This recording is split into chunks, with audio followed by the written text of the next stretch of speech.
Hello students, welcome to our channel Science gamma.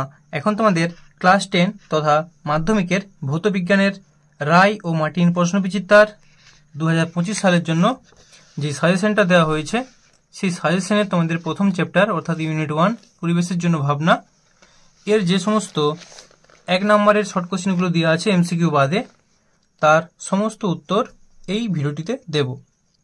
তো তোমরা চ্যানেলটিতে নতুন হয়ে থাকলে এই ধরনের ভিডিওগুলি পাওয়ার জন্য অবশ্যই চ্যানেলটিকে সাবস্ক্রাইব করে রাখো।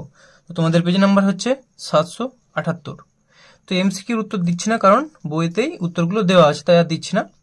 তো দেখো, অতি সংক্ষিপ্ত উত্তরধর্মী প্রশ্ন। এর দাগের একেরটা, বায়ুমণ্ডলে উপস্থিত একটি গ্যাসের নাম করো যেটি গ্রিনহাউস গ্যাস নয়। তাহলে O2 হবে, N2 হবে। 2 নম্বর, বায়ুমণ্ডলে কোন স্তরে মেরুজ্যোতি দেখা যায়? সঠিক অ্যান্সার হবে আয়নোস্ফিয়ার। এরপর 3 দাগ, বায়ুমণ্ডলের কোন স্তরে ঝড়, মেঘ, বৃষ্টি দেখা যায়? তো সঠিক অ্যান্সার হবে ট্রপোস্ফিয়ার। এরপর 4 দাগ, ওজোন স্তরের ক্ষতির জন্য CF2Cl2 এর কোন পরমাণুটি বেশি দায়ী? তো এটা হবে ক্লোরিন পরমাণু অর্থাৎ Cl, বা সক্রিয় ক্লোরিন পরমাণু লিখতে পারো। এরপর অথবাটা, অতিবেগুনি রশ্মির প্রভাবে CFC এর বিয়োজনে নির্গত কোন পরমাণু ওজোন গ্যাসকে অক্সিজেনে বিয়োজিত করে? তো সক্রিয় ক্লোরিন পরমাণু। এরপর 5 দাগেরটা, স্ট্র্যাটোস্ফিয়ারের উচ্চতা বৃদ্ধির সঙ্গে উষ্ণতা বাড়ে না কমে? অবশ্যই অ্যান্সার হবে বাড়ে। এরপর 6 দাগেরটা, একটি হাইড্রোকার্বনের নাম লেখো যা গ্রিনহাউস এফেক্টের জন্য দায়ী। তো সঠিক অ্যান্সার হচ্ছে মিথেন, হাইড্রোকার্বন মিথেন CH4। অথবাটা কি বলছে, একটি জৈব গ্রিনহাউস গ্যাসের নাম, গ্যাসের উদাহরণ দাও। তো সেটা হবে অ্যান্সার মিথেন CH4। এরপর 7 দাগেরটা, বায়ুমণ্ডলের কোন স্তরে কৃত্রিম উপগ্রহ স্থাপন করা হয়? অ্যান্সার হবে এক্সোস্ফিয়ার। এরপর 8 দাগে, বায়ুমণ্ডলের উষ্ণতা বৃদ্ধি করে এমন একটি গ্যাসের নাম লেখো। Carbon dioxide CO2। এরপর অথবাটা, বায়ুতে উপস্থিত একটি গ্যাসের নাম লেখো যেটি পরিমাণ বাড়লে বিশ্ব উষ্ণায়ন ঘটে। অ্যান্সার হবে CO2। এরপর 9 দাগেরটা, বায়ুমণ্ডলের কোন স্তর টেলি যোগাযোগ ব্যবস্থা অপরিহার্য? অ্যান্সার হবে আয়নোস্ফিয়ার। এরপর 10 দাগে, এমন একটি গ্যাসের নাম অথবা ফর্মুলা লেখো যেটি যা একটি গ্রিনহাউস গ্যাস ও ওজোন স্তর ধ্বংসের কারণ। অ্যান্সার লিখতে পারো CF2Cl2 অর্থাৎ CFC।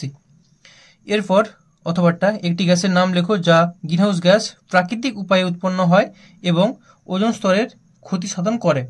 তো NO2। আচ্ছা, গ্রিনহাউস গ্যাস আরেকটা লিখতে পারো নাইট্রাস অক্সাইড, এটা সবচেয়ে ভালো গ্রিনহাউস গ্যাস এই নাইট্রোজেন অক্সাইডগুলোর মধ্যে। তো N2, ঠিক আছে। তো NO পরিবেশে আমরা জানি যে বিদ্যুৎ স্ফুলিঙ্গের সময় নাইট্রোজেন অক্সিজেন মিলে NO হতে পারে। NO থেকে NO2, N2O সবই হওয়া সম্ভব, তার মানে N2O ক্ষতি করে, এটা প্রাকৃতিক উপায়ে তৈরি হয়। এরপরে কোশ্চেন 11টা, ওজোন স্তরের ওজোন গ্যাসের ঘনত্বকে কোন এককে প্রকাশ করা হয়? তো অ্যান্সার হবে ডবসন একক DU। এরপর CFC এর পুরো নাম কি? না ক্লোরোফ্লুরোকার্বন। এরপর 13 দাগেরটা, ওজোন স্তর সূর্য থেকে আগত কোন রশ্মিকে ভূপৃষ্ঠে আপাতনকে প্রতিহত করে? অ্যান্সার হবে অতিবেগুনি রশ্মি। 14 নম্বর কোশ্চেন, বিদ্যুৎ ক্ষরণের সময় কোন গ্যাস ওজোন স্তরকে ভাঙে? তো অ্যান্সার হবে NO এবং NO2। এরপর 15 দাগের কোশ্চেন, বায়ুমণ্ডলে কোন স্তরকে শান্তমণ্ডল বলা হয়? অ্যান্সার হবে স্ট্র্যাটোস্ফিয়ার। এরপর নিরক্ষরেখার উপর ট্রপোস্ফিয়ারের উচ্চতা কত? অ্যান্সার হবে 16 কিলোমিটার থেকে 18 কিলোমিটার। এরপর 17 দাগের কোশ্চেন, বিশ্ব উষ্ণায়নের জন্য কোন গ্যাসটি সবচেয়ে বেশি দায়ী? অ্যান্সার হবে কার্বন ডাইঅক্সাইড CO2, 50% দায়ী। এরপর 18 দাগের, ভ্যান অ্যালেন বিকিরণ বলয় কোন স্তরে দেখা যায়? অ্যান্সার হবে ম্যাগনেটোস্ফিয়ার।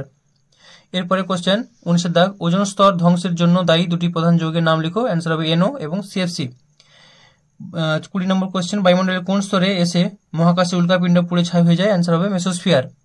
এরপর 21 নম্বর কোশ্চেন, ওজোন গ্যাসের সর্বাধিক সঞ্চয় বায়ুমণ্ডলের কোন স্তরে দেখা যায়? অ্যান্সার হবে স্ট্র্যাটোস্ফিয়ার। এরপর 22 নম্বর কোশ্চেন, গ্রিনহাউস গ্যাসগুলিকে N2O, H2O, CO2, CH4, CFC ঊর্ধ্বক্রমে সাজাতে বলেছে। তার সবচেয়ে গ্রিনহাউস এফেক্টের জন্য কম দায়ী হচ্ছে H2O 2%, তারপর N2O, তারপর CFC হবে, তারপর CH4, তারপর CO2।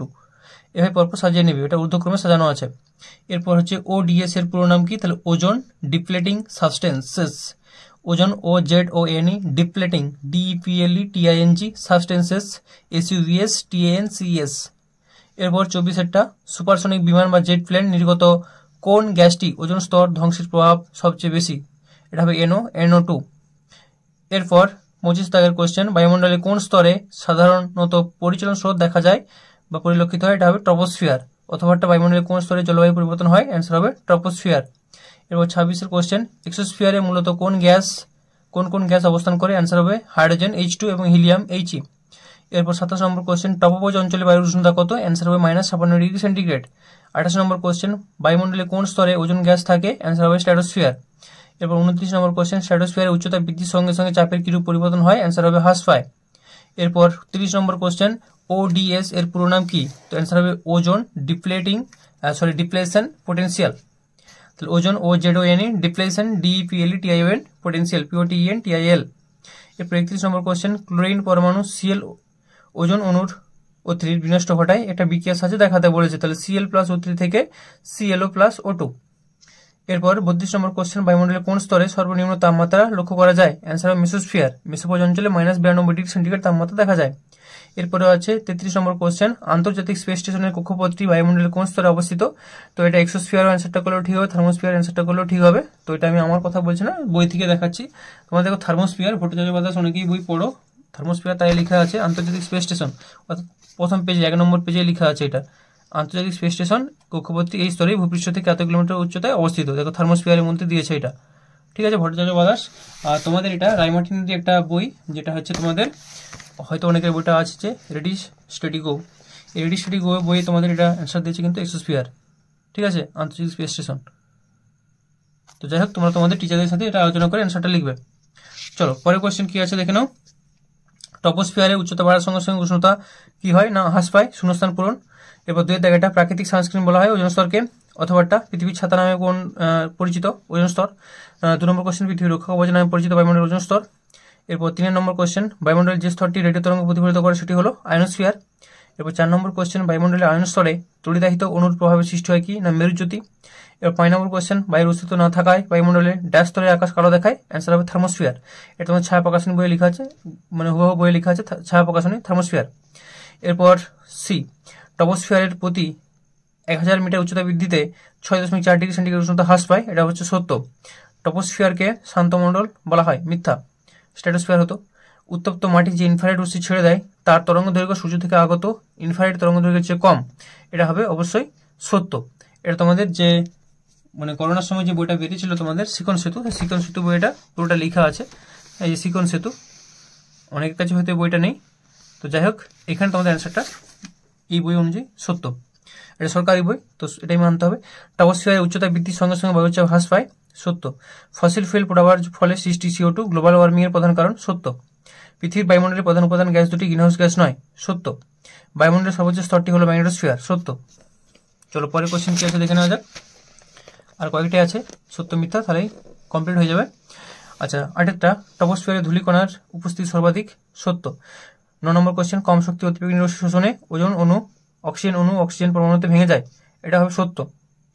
দেখো, যে সূর্য থেকে আগত ইনফ্রারেড রশ্মি আছে, এখানে কি আছে? কম শক্তি অতিবেগুনি রশ্মি। তো কম শক্তি বলেছে কারণ বেশি তরঙ্গ দৈর্ঘ্যের হয়, 280 থেকে 300 ন্যানোমিটার তরঙ্গ দৈর্ঘ্যের অতিবেগুনি রশ্মি যখন এসে পড়ে তখন ওজনটা কি হয়? ভেঙে যায়, দিয়ে O2+O হয়ে যায়। তো বেশি তরঙ্গ দৈর্ঘ্য মানে শক্তি কম হয়, কারণ আমরা জানি কিনা E সমান h নিউ, আবার নিউ মানে কম্পাঙ্কের সঙ্গে তরঙ্গ দৈর্ঘ্যের কি সম্পর্ক? না V সমান n মানে নিউ ল্যামডা, তরঙ্গ দৈর্ঘ্যের সঙ্গে কম্পাঙ্ক ব্যাসানুপাতে থাকে। তাহলে কি হবে না, তরঙ্গ দৈর্ঘ্য বেশি হলে তাহলে কি হবে না, নিউ কম হবে, নিউ কম হলে শক্তি ই কম হবে, এই তো প্লাঙ্ক কনস্ট্যান্ট, তার মানে এটা সত্য। এবার 10 নম্বর কোশ্চেন, বায়ুমণ্ডলে গ্রিনহাউস গ্যাসের একটি স্তর আছে বলে গ্রিনহাউস এফেক্ট ঘটছে, এটি হবে মিথ্যা। এই জিনিসটি তোমাদের এই যে শিকন সেতু বইটা দেখাচ্ছিলাম সেখান থেকে কিন্তু অ্যান্সারটা করা হয়েছে। দেখো, শিকন সেতু বইয়ে লেখা আছে পুরোপুরি যে বায়ুমণ্ডলে গ্রিনহাউস গ্যাসের কি স্তর আছে? না, বায়ুমণ্ডলে গ্রিনহাউস কোনো স্তর, পৃথক স্তর নেই। বহু দেশে শিক্ষার্থীদের মনে এই ভুল ধারণা থাকতে দেখা যায়, তো এটা লেখা আছে। এমনি আমরাও জানি যে কোনো স্তর থাকে না, বিভিন্ন গ্যাসের যে অণুগুলো চারিদিকে ছড়িয়ে ছিটিয়ে থাকে বা ধূলিকণা আরে থাকে, তারপরেই সেটা আবার পুনরায় প্রতিফলিত ফিরে আসে, ব্যাপারটা এটাই। তো যাই হোক, অ্যান্সারটা দেখিয়ে দিলাম। এরপরে কোশ্চেন, তাহলে গ্রিনহাউস গ্যাস এফেক্ট ঘটছে, তাহলে এটা হলো মিথ্যা। এরপর কার্বন ডাইঅক্সাইড একটি অন্যতম গ্রিনহাউস গ্যাস, অবশ্যই সত্য। টপোস্ফিয়ারে ওজোন গ্যাসের সবচেয়ে বেশি সঞ্চয় দেখা যায়, মিথ্যা। গ্রিনহাউস এফেক্ট প্রসঙ্গে গ্রিনহাউসের উপমা ঠিক নয়, এটা হচ্ছে সত্য। যে এটা তোমাদের শিকন সেতু বই যে লেখা আছে দেখতে, শিকন সেতু, এখান থেকে এটা কিন্তু দেওয়া হয়েছে। তো চলো, তোমাদের আজকে ভিডিওটা এই পর্যন্তই। যদি তোমাদের ভিডিওটি ভালো লাগে, ভিডিওটিকে অবশ্যই লাইক করো, আর চ্যানেল নতুন হয়ে থাকলে এই ধরনের ভিডিওগুলি পাওয়ার জন্য অবশ্যই চ্যানেলটিকে সাবস্ক্রাইব করে রাখো। এরপর তোমাদের যে পরের এটা আছে শক্তির যথাযথ ব্যবহার, এখানে যে সমস্ত এরকম অতি সংক্ষিপ্ত উত্তরধর্মী প্রশ্ন, শূন্যস্থান পূরণ, সত্য মিথ্যা আছে, এটা নিয়ে আলোচনা করা হবে। তো তোমরা চ্যানেলটিতে নতুন হলে অবশ্যই চ্যানেলটিকে সাবস্ক্রাইব করে রাখো, ভিডিও ভালো লাগলে অবশ্যই লাইক করো। ওকে, ভালো থেকো, বাই।